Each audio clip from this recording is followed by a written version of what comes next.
আসসালামু আলাইকুম, সবাই কেমন আছেন? আশা করছি সবাই ভালো আছেন। আল্লাহর রহমতে আমরাও ভালো আছি। তো আমি আরেকটি নতুন ভিডিও নিয়ে আপনাদের মাঝে হাজির হলাম। আশা করছি আমার সাথে থেকে পুরো ভিডিওটা দেখে নেবেন। আর ভিডিওটার কোনো অংশ যদি আপনাদের কাছে একটু ভালো লেগে যায় তাহলে অবশ্যই লাইক দিয়ে সাবস্ক্রাইব করে দিবেন। আর সাবস্ক্রাইব করে আমার পাশেই থাকবেন, আপনাদের সাপোর্ট আমার অনেক প্রয়োজন। তো এবার ভিডিওটা দিতে অনেক দেরি হয়ে গেল, কারণ আদিয়ানের হচ্ছে ফাইনাল এক্সাম চলছে। ও তো ইংলিশ মিডিয়ামে পড়ে, তো ওর হচ্ছে জুন টু জুলাই সেকশন। তো এই জন্য ওদের হচ্ছে ফাইনাল চলছে। এবার আদিয়ান 7 উঠবো, তো আদিয়ানের জন্য সবাই দোয়া করবেন। তো আমি সকালবেলায় উঠে ভেবেছি যে বেগুন রান্না করে ফেলবো আর পাট শাক, আর বেশি কিছু করব না। আর একটু গরুর মাংস ছিল, তো ভেবেছি ওইটা আদিয়ানের জন্য রান্না করব, কারণ আদিয়ান বলেছিল। তো এর মধ্যে আমার হাজব্যান্ড বৃষ্টি পড়েছে দেখে ও খিচুড়ি খাবে, একটু ভুড়ি ছিল, ভুড়ি রান্না করতে বলেছে। তো ভাবলাম যেহেতু আজকে ও বাসায় আছে আর আদিয়ানের পড়ালেখাটা ও একটু দেখছে, তো আমি এ ফাঁকে সব রান্না করে ফেলি। তো বলা যায় আজকে আমার রান্নার দিবস চলছে। তো একটার পর একটা রান্না করছিলাম আর আপনাদের সাথে শেয়ার করছিলাম। তবে রান্না করতে আমার ভালোই লাগে, এত সমস্যা মনে হয় না, কারণ যখন সবাই খেয়ে দিয়ে বলে খুব মজা হয়েছে, তো এটা শুনতে খুবই ভালোই লাগে। আজকে আমি যেহেতু গরুর মাংস রান্না করতামই, তো ভাবলাম বুড়িটাও নামিয়ে ফেলি, কারণ একসাথে দুইটা কাজ হয়ে যাবে। আদিয়ান হচ্ছে গরুর মাংস একটু ঝুরি খেতে চাচ্ছিল, তো ভাবলাম যে বসিয়ে দেই। তো এই তো আমি হচ্ছে দুইটা বসিয়ে দিয়েছি একসাথে। তো আমি আমার ভিডিওগুলোতে এই বুড়ি রান্নার রেসিপিও আছে আর গরুর মাংস রেসিপি তো কদিন পর পরই দেওয়া হয়। আর এই তো মোটামুটি গরুর মাংসটা হয়ে গেছে, এটা আরেকটু ভুনা হবে। আর এইদিকে হচ্ছে বুড়িটাও মোটামুটি হয়েছে, বাট বুড়িটা আরও অনেক হবে। আপনারা তো জানেনই যে একদিনেই বুড়ি রান্না করে খাওয়া যায় না, কিন্তু আমি যেহেতু আজকেই খাবো, তো আমি হচ্ছে এটা চুলা থেকে নামাবোই না, এটা ডিপ করে চুলার মধ্যে বসিয়ে রাখবো। তো এই তো প্রায় অর্ধেক রান্না টান্না শেষ করে আনাইজার গোসলের টাইম হয়ে গেছিলো, তো ওকে একটু নখ কেটে দিচ্ছিলাম, কারণ ওর নখগুলো অনেক বড় হয়েছে। তো ওকে নখ টক কেটে এরপর গোসল করাতে নিয়ে যাব। দেন হচ্ছে আমি বাকি রান্নাগুলো করে ফেলবো। তো এখন হচ্ছে যে আমি ভেবেছি যেহেতু খিচুড়ি রান্না করবোই, তো আমি একটু বেগুন ভেজে নিই আর কাঁকরোল ভেজে নিই, কারণ খিচুড়ির সাথে এগুলো খুবই ভালো লাগে। আর আমার কালিজিরা ভর্তাটাও খুব ভালো লাগে, বাট এখন আমার কাছে কালিজিরা গুঁড়া করা নাই, তো তাই আর আজকে কালিজিরা ভর্তাটা করলাম না। বাট আমি সবসময় খিচুড়ির সাথে কালিজিরা ভর্তাটা রাখি। তাই তো আমি সব বেগুন আর কাঁকরোল দিয়ে দিলাম। কাঁকরোল আবার আমার হাজব্যান্ডের খুব পছন্দ, ও হচ্ছে ভাজার মধ্যে কাঁকরোল ভাজাটা খুব পছন্দ করে। আর পাশের চুলায় হচ্ছে খিচুড়িটা করে নিচ্ছি। তো আমি হচ্ছে সব সময় খিচুড়ি পরিমাণটা একটু বেশি করেই করি, কিন্তু এবার চিন্তা করেছি যে একটু কম করব, কারণ থাকলে আদিয়ান আবার একদিন দুদিন পরেও খায়।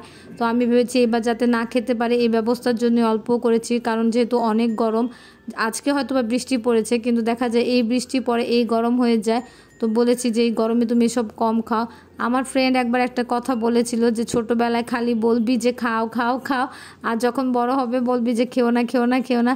কারণ আদিয়ানের সাথে এখন তাই হয়, আদিয়ান অনেক রিচ ফুড খেতে চায় একটার পর একটা। তো এখন আমি তাই বলি যে আদিয়ান একটু কম খাও কম খাও, তোমার তো বুড়ি হয়ে যাচ্ছে।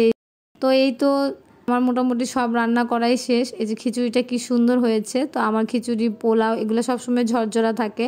তো গরুর মাংসের মধ্যে আরেকটু পানি দিয়ে দিয়েছিলাম, কারণ সিদ্ধটা হয় না, যেহেতু আমি ঝুরি করব ভেবেছিলাম, তো এর জন্য। তো গরুর মাংসটা একটু হবে। আর এখানে যে বুড়িটাও আবার চুলায় বসিয়ে দিয়েছি, কারণ বেগুন ভেজেছিলাম, তো এই জন্য একটু নামিয়ে রেখেছিলাম। আর এটা যেহেতু রাত্রে খাবো, তো এটা সারাদিনই চুলায় বসিয়ে রাখবো, মানে যতক্ষণ লাগবে হতে। আর এই তো কি আমার খিচুড়িটাও হয়ে গেছে। তো অনেকক্ষণ বসানোর পরেই ভুড়িটা হয়তো বা রাত্রে খাওয়া যাবে, যেহেতু দুপুরে রান্নাবান্না অনেক লেট হয়ে গিয়েছিল, তো ওদেরকে তাড়াতাড়ি খাবার দিয়ে দিয়েছি। ওরা এখন দুপুরে খাচ্ছে খিচুড়ি আর গরুর মাংস। আর আমি যেহেতু ভিডিও করছিলাম, আমার হাজব্যান্ডকে বললাম আমার খাবারটা একটু বেড়ে দাও, তো ও সুন্দর করে সাজিয়ে দিচ্ছিল আমার ভিডিওটা করার জন্য। তো আপনারা হচ্ছে আমাকে কমেন্ট করতে পারেন আমার রান্নাবান্নাগুলো কেমন হয়েছে বা কেমন লাগছে দেখতে। আর আপনারাও বৃষ্টির দিনে এরকম হচ্ছে খিচুড়ি রান্না করেন কি না, তো চাইলেই কমেন্ট করতে পারেন। আর আমার ভিডিওর কোনো অংশ যদি আপনাদের কাছে একটুও ভালো লেগে যায় তাহলে অবশ্যই সাবস্ক্রাইব করে দিবেন, আপনাদের সাপোর্ট আমার অনেক প্রয়োজন। তো খাওয়া দাওয়া শেষে আদিয়ানের যেহেতু এক্সাম, আমার মাথায় তো ওই চিন্তাই থাকে, তো সারাক্ষণ ওকে নিয়েই থাকি পড়া টড়া। তো এখন হচ্ছে ওকে হিস্ট্রি পড়াছিলাম, কারণ ওর হচ্ছে কালকে হিস্ট্রি পরীক্ষা। আদিয়ানের স্কুলে হচ্ছে এক্সামের সময় তেমন একটা বন্ধ দেয় না, একদম টানা এক্সাম হয়। তো এই জিনিসটা আমার ভালো লাগে না, কারণ অনেক প্রেশার হয়ে যায়। তাই আমি যতটুকুই পারি অল্প স্বল্প রান্না করে এগুলো ম্যানেজ করি। তো যেহেতু আজকে বন্ধের দিন ছিল, হাজব্যান্ড বাসায় ছিল, তো এই জন্য আমি সাহস করে অনেক কিছু করেছি যাতে 2 দিন আমার অ্যাটলিস্ট আরাম হয়। তো এই তো আমি আপনাদের কাছে এখন বুড়ি খাওয়াটা শেয়ার করব। তো আমি একটু বেগুন ভাজা আর আমার মা হচ্ছে একটু সরিষা ভর্তা পাঠিয়েছিল, তো ওইগুলাতে একটু খেয়ে নিয়েছিলাম। তো ভাবলাম যে এখন হচ্ছে বুড়িটা আপনাদের আর দেখাবো। তো বুড়িটা আমি চুলার মধ্যে একটু গরমে দিয়ে রেখেছিলাম, এটা হচ্ছে রাত্রেবেলায়। তো এই তো বুড়িটা খুব সুন্দর মতো ভাজা ভাজা হয়েছে আর খেতে এত মজা হয়েছে যে আমি এখন আবার ভয়েস ওভার দিচ্ছিলাম, তো আমার এখন আবার জিভে জল চলে আসছে। গরম গরম ভুড়ি খাওয়ার মজাই অন্যরকম। তো আসলে আপনারা হচ্ছে এরকম রান্না করে খেয়ে দেখবেন। আর ভুড়ির সাথে অবশ্যই আমার কাঁচা মরিচ বা বোম্বাই মরিচ আর পেঁয়াজ অবশ্যই লাগবে। তো এই তো আমার রান্নাটা আসলেই মজা হয়েছিল। আমি আজকে আমার ভিডিওটা এর চাইতে বড় করব না, আপনারা আশা করছি আমার পাশেই থাকবেন। আর ভিডিওটার কোনো অংশ ভালো লেগে গেলে অবশ্যই সাবস্ক্রাইব করে দিবেন। তো সবাই ভালো থাকবেন। আজকে আমি আমার ভিডিওটা এই পর্যন্তই রাখছি, আর আশা করছি আপনারা আমার পাশে থাকবেন। আল্লাহ হাফেজ, আসসালামু আলাইকুম।